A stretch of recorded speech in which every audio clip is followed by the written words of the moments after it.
1 Samuel 4. And Samuel's word came to all Israel. Now the Israelites went out to fight against the Philistines. The Israelites camped at Ebenezer, and the Philistines at Aphek. The Philistines deployed their forces to meet Israel. And as the battle spread, Israel was defeated by the Philistines, who killed about 4,000 of them on the battlefield. When the soldiers returned to camp, the elders of Israel asked, "Why did the Lord bring defeat on us today before the Philistines? Let us bring the ark of the Lord's covenant from Shiloh, so that he may go with us and save us from the hand of our enemies."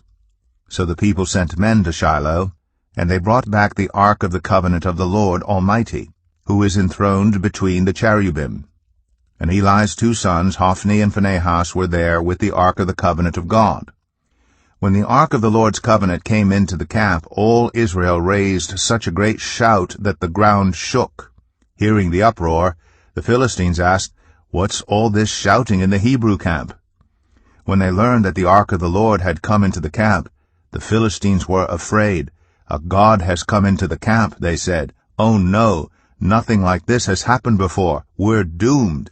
Who will deliver us from the hand of these mighty gods? They are the gods who struck the Egyptians with all kinds of plagues in the wilderness. Be strong, Philistines. Be men, or you will be subject to the Hebrews, as they have been to you. Be men and fight." So the Philistines fought, and the Israelites were defeated, and every man fled to his tent. The slaughter was very great. Israel lost 30,000 foot soldiers. The ark of God was captured, and Eli's 2 sons, Hophni and Phinehas, died. That same day, a Benjamite ran from the battle line and went to Shiloh with his clothes torn and dust on his head. When he arrived, there was Eli sitting on his chair by the side of the road watching because his heart feared for the ark of God. When the man entered the town and told what had happened, the whole town sent up a cry. Eli heard the outcry and asked, "What is the meaning of this uproar?" The man hurried over to Eli, who was 98 years old and whose eyes had failed so that he could not see. He told Eli, "I have just come from the battle line. I fled from it this very day." Eli asked, "What happened, my son?" The man who brought the news replied, "Israel fled before the Philistines, and the army has suffered heavy losses. Also, your 2 sons, Hophni and Phinehas, are dead, and the ark of God has been captured." When he mentioned the ark of God, Eli fell backward off his chair by the side of the gate. His neck was broken, and he died.